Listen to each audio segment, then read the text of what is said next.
Uh, All right, here we go. We're going to share our 6-week detox program. I'm going to load it up for everybody. we're wearing robes. We look like Jedis, don't we? We do.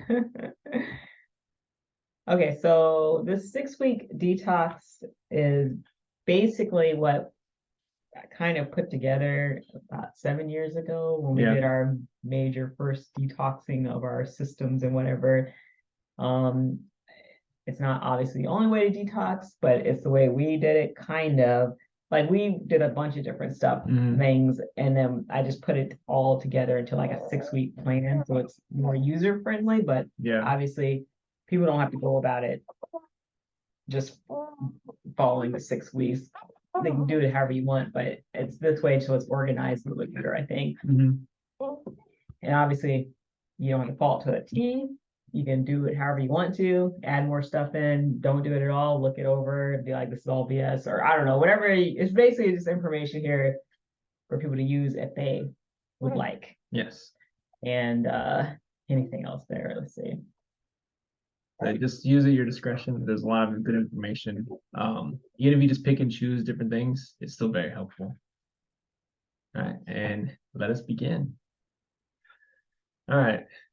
This is just our basic intro, I believe.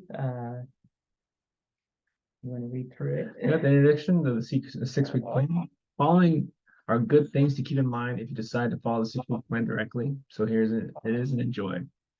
This 6-week holistic cleanse is a lifestyle, not a product. So the thing is, what we're saying about that is you change these things not temporarily, you change them to be more frequent in your life. Certain parts you do forever, like the cleaning products and whatnot.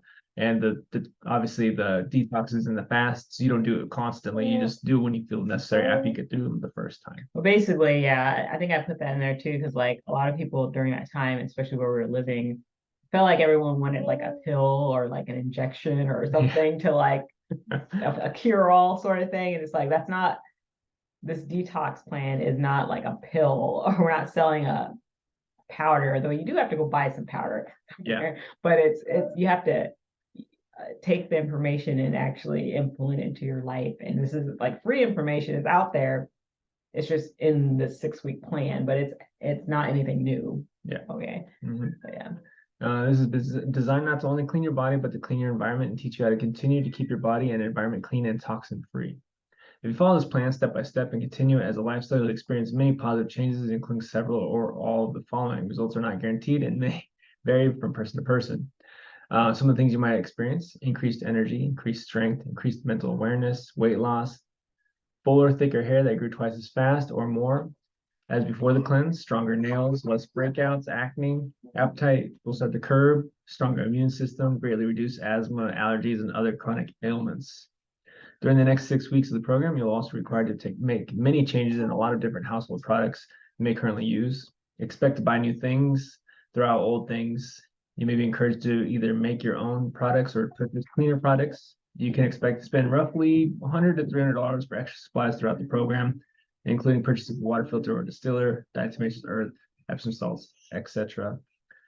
Toxin cleanses often have the side effects of extreme lethargy at the times, so you might actually be really tired. Just so you know. During the actual detox part Mm. of the 6-week thing. It's not throughout the whole thing. No, yeah. Yeah. So be prepared for that. Again, you'll be required to change your eating and drinking habits and purchase several products throughout the program. Be prepared because some of the changes you'll make may be drastically different from what you're used to. But you'll not get the best results without making these changes. Your progression through the program is entirely dependent on self-motivation and integrity. Because it's literally what you put in is what you get back out.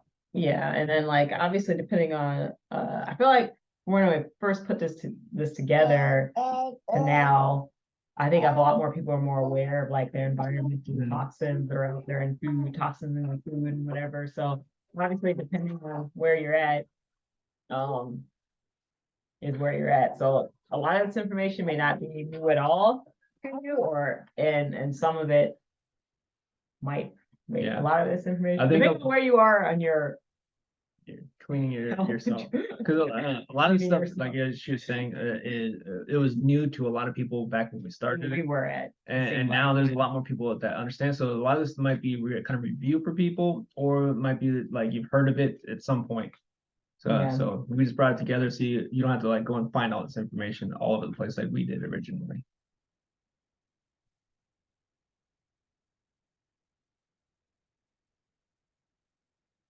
Okay, so this is just specifically what we went through after doing this and just some of the changes that we particularly saw in ourselves. So for me, and then okay, so basically I used to get acne. I feel like I had it like all the time when I was younger. Not that much younger though. This is like 7 years ago.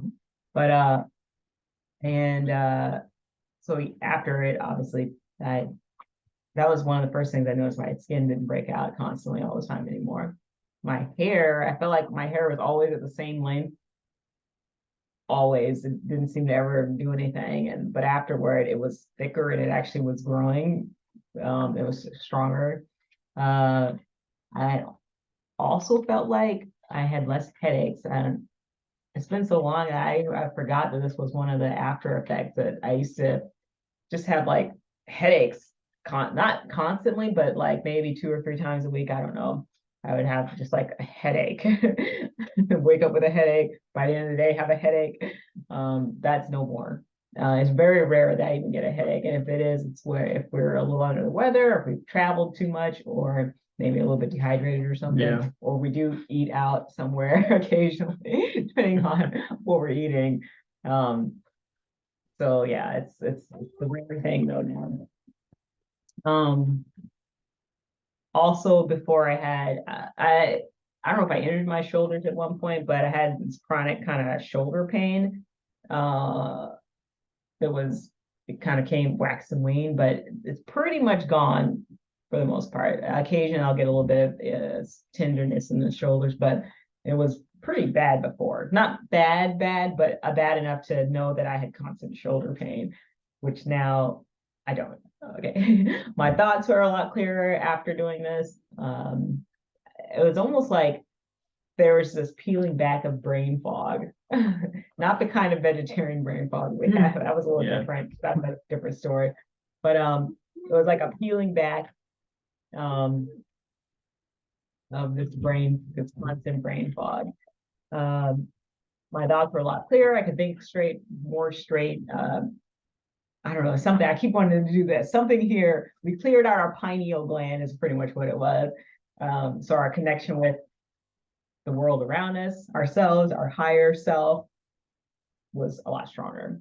And then our for the monthly cycle, there was pretty much zero discomfort involved with that from that point on, from some of the changes that we made. And I can go into more detail probably if we get to week 4, talk about that more. But yeah. Okay.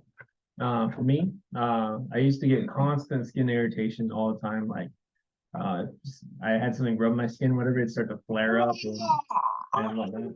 I used to get really bad breakouts in my beard when I was pushing through.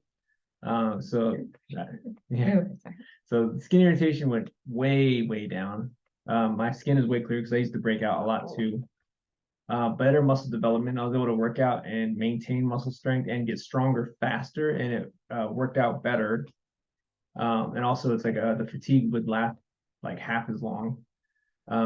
Reduced how much hair loss I was having. I was having lots of hair loss. Um, I have much clearer thoughts because I was in school too during this, so it's like I was on break and then went back to studying because I was like during one of the fasts, and then I didn't have to study nearly as long. Before I had to study for hours for an exam. This time, all I have to do is review my notes like once or twice, and it's in I remember it all. Reduced joint pains big time because I had shoulder surgery and hip surgery, and I had to hobble around some of the days because it was so painful. And now, yeah, most people are like, "What? You had surgery?" I'm like, "Yeah, I did." Better vision and hearing.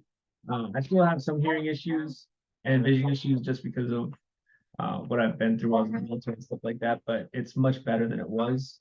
I used to not be able to hear pretty much anything, and my vision, it's like I was borderline like wearing like big thick glasses all the time. Now it's like I don't need them unless I'm like reading some fine print like in a book. Then I'll put glasses on for that. When I met this person. Or this person. Her name's on the thing anyway. I had asthma. And then after we did this, which was adult. This was adult onset asthma. Adult onset asthma, because I didn't have it when I grew up.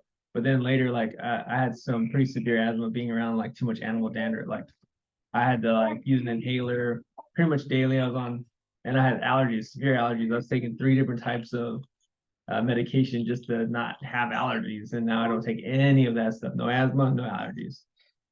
And then there was one other thing like blood pressure, cholesterol. But that was like when we started eating just normal food, like eggs and like real food. And because I had high blood pressure and cholesterol, and then it all just like came right back down. Okay. Go to the next. All right. So this is week 1, starting week 1. Here we go. All right. So week 1 is basically focusing on changing the water, getting more sunlight, cutting back on unhealthy drinks, which we'll focus on drinks for week 1, right? And then some kind of exercise, implementing some sort of exercise if you're not already doing an exercise plan. And I'm not talking about like a heavy lifting or anything. It's more like just getting the body moving type exercises, because breathing is all important too. I should have put on there too, like not meditation necessarily, but I feel like meditation is important for everybody. Just stilling the mind, going to a still place in the mind, and like, or out of the mind or whatever. But a period of time every day where you can just sit in quietness so you can connect with your, I was gonna say your higher self. But yeah, so we want to do filtered water or distilled water, getting sunlight, coming back. So what does that say? The first week of a holistic cleanse is all about hydration. Hydration is an important part to start the gentle kind of flushing, cleansing the system. And so we want to start by changing what we're drinking. I don't know where people are starting it, but basically we want to drink filtered water, or if you're into reverse osmosis, anything to get fluoride out, because I didn't specifically put fluoride on here, but we want to drink water that doesn't have chemicals, chlorine, fluoride. Most bottled water is pretty toxic. So you want to find something that is either actual spring water from some sort of spring that's not too loaded with chemicals, or filter your water, or what are the other options? Distilling your water, even though distilling it really gets everything out of the water. So you might want to think about adding like minerals or whatever back to it if you want to. So we did drank distilled water for a while, and that has some kind of detoxing effect on the body. It pulls out a lot of stuff like metals and things. You don't want to probably do that for too long, but that's just something to think about. If you're drinking a lot of juices or whatever, switch to drinking organic juices or fresh squeezed juices, organic juices. You want to stay away from things that have high fructose corn syrup in it. And I would say most juices that you buy from the supermarket are not suitable for human consumption. So you can get away from some of those kinds of things. So either juice it yourself or find something that's organic and just has juice, maybe water added to it also. As far as if you drink milk, I'm not a promoter necessarily of oats or nut milks. We did that for a while, and probably the best one of all of them maybe is like almond milk if you can squeeze it yourself. But do you really want that much almonds in your body? I don't know. But anyway, so when I say milk, I'm talking about cow milk, sheep milk, goat milk. Baby's being so loud. I feel like she doesn't want us to be doing this right now. Okay. And so you want to do organic milk. Organic, so the cows but cows are pastured. They're not given any hormones or any kind of weird stuff. GMO grains or whatever. So organic is possible, as whole milk, so not skimmed or reduced fat or anything like that. Whole milk, non-homogenized. I know it's hard to find raw milk unless you know somebody who knows somebody. But if you can get it non-homogenized, that's almost as good. It's close to raw milk as you can get without it being raw. Okay. Yeah. And then if you drink coffee, because that's another big one that people drink a lot of is coffee, organic coffee, if you can. Absolutely. Go And organic. I know organic doesn't have the amount of caffeine as regular, Yeah. because most people drink coffee. Some people drink it for the taste, some people drink it for the caffeine effect. So I don't know, you have to decide, is it worth going organic with less caffeine in it? I don't know. But good thing is going through this whole program, you'll have a lot more energy anyway. I So was just about to you say won't need the caffeine. I used to never drink coffee, and when I did, it was too like buzzing for me. I was too buzzed with it. But I do drink organic coffee because he mixes it with I drink the organic coffee. Yeah, organic coffee with organic sugar and organic milk. Of course, yeah. I think it has to be organic. But we'll talk about the organic label later on. I think in week 4 or 5 we talk about the organic label because it's not all what it's chopped up to be. But anyway, for now, going organic is better. So basically, yeah, none of these sodas and whatnot, name brand stuff. Try to do more like fresh squeeze things. You're gonna drink juices and filtered water. Fluoride is bad. Don't drink fluoride. Okay, moving on. And if you do drink a lot of those sodas and stuff like that, and you have a high caffeine intake, start cutting it back. Don't just go cold turkey. Some people, it gives them massive headaches and everything. And it might be a little bit difficult, but definitely all these different drinks, stuff like that, start cutting them back. And then try to get wean yourself off if you want. Because it's like it can be. I've done it before, going cold turkey on it, and you get a headache. If you can withstand it, you're good. But if you can't, just like slowly just taper off and go down to 0. Okay. Caffeine headache. Next part, sunlight. I say reintroduce sunlight because at some point during our existences throughout the millennia, we have been with sunlight. But if you're one of those people that work inside all the time or live someplace where there's not a lot of sunlight, try to get some sunlight. Sun exposure. Do you want to read this one? And its role in the health and maintenance of cells in the entire body.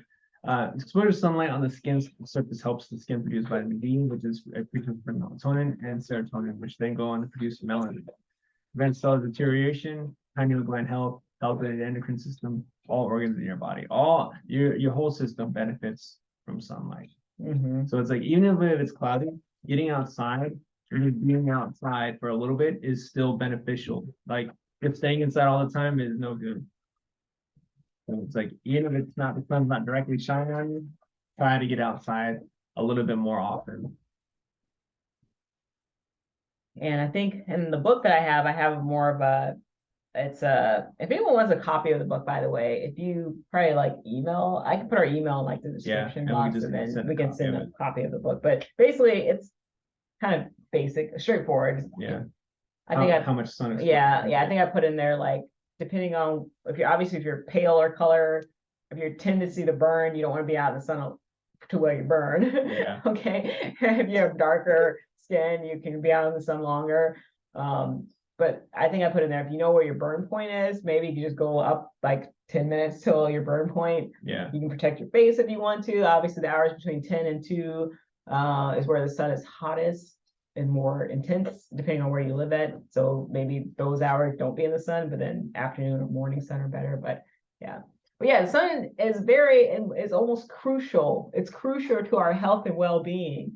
It's vital to these bodies that we have. And I was reading recently somewhere in esoteric philosophy how we don't just have our physical body, we have our etheric body, we have our emotional and our mental body, plus our physical body that our soul uses to express itself through. So this physical body is only a part of our more of the physicality of us, I guess you could say.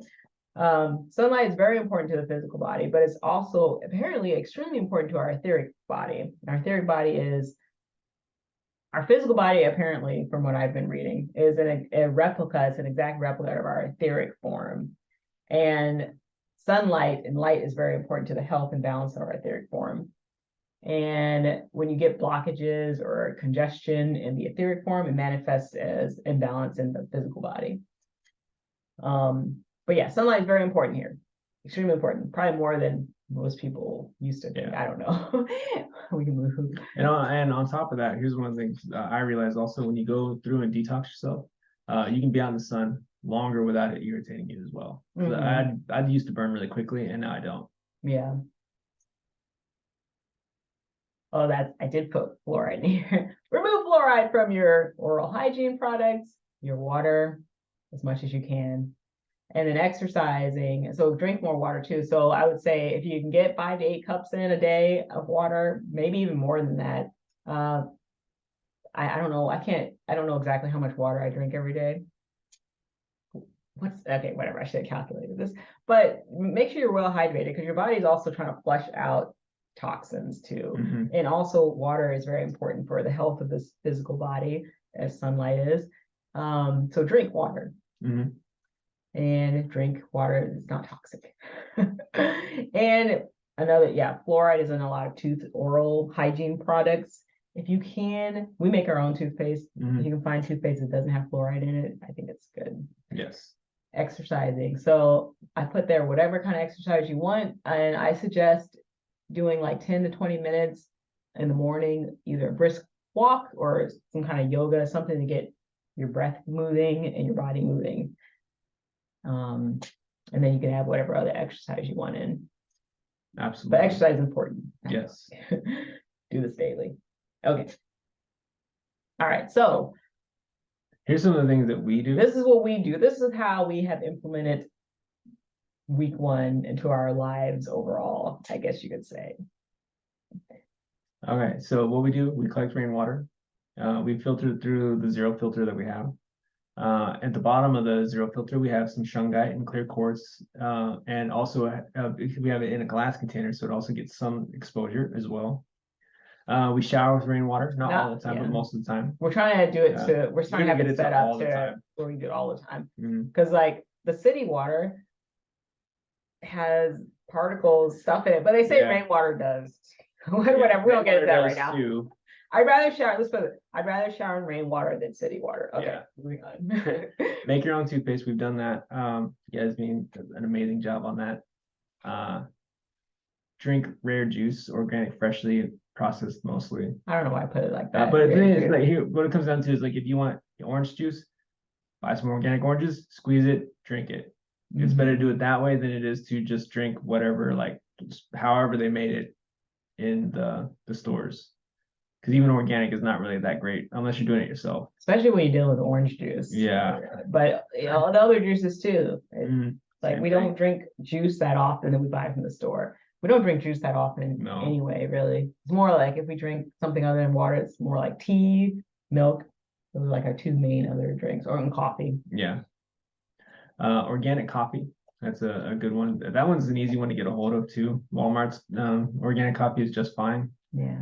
Just don't do the like super energetic coffee like that is organic, because it's very, very, very acidic. Coffee is very acidic. Yeah, coffee is acidic already, but it takes the whole. Or it can be. It's never caused me any issues. So I drink it in the morning with milk because it tastes good.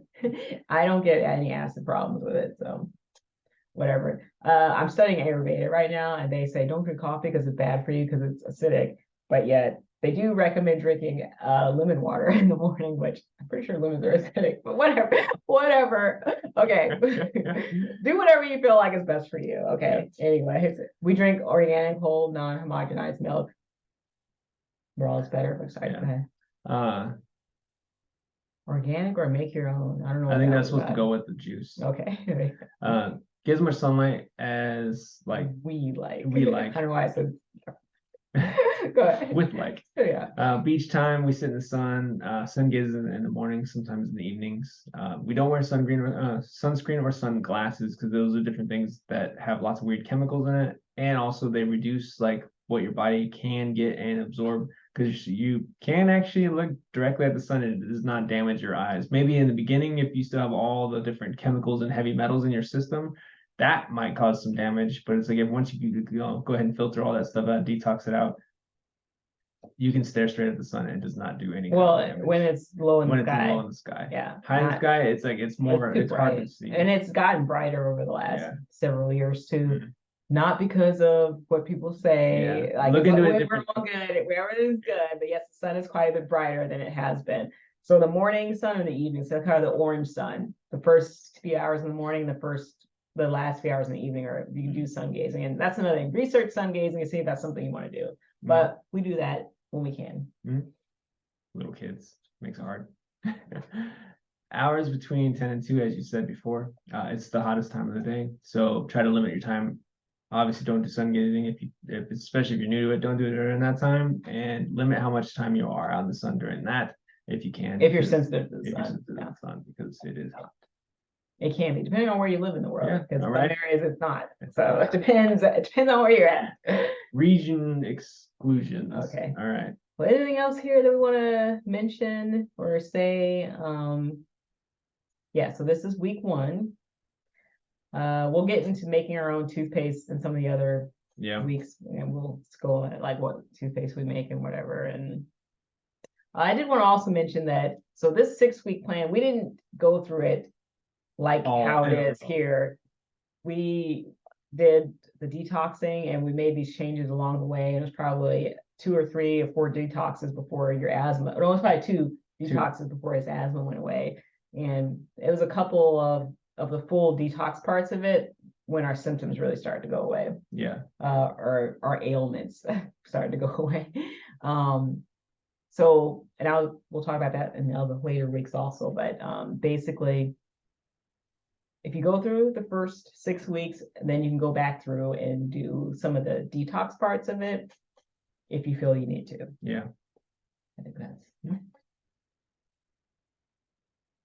And we'll stop right there for now, and we'll continue on week 2 in another one.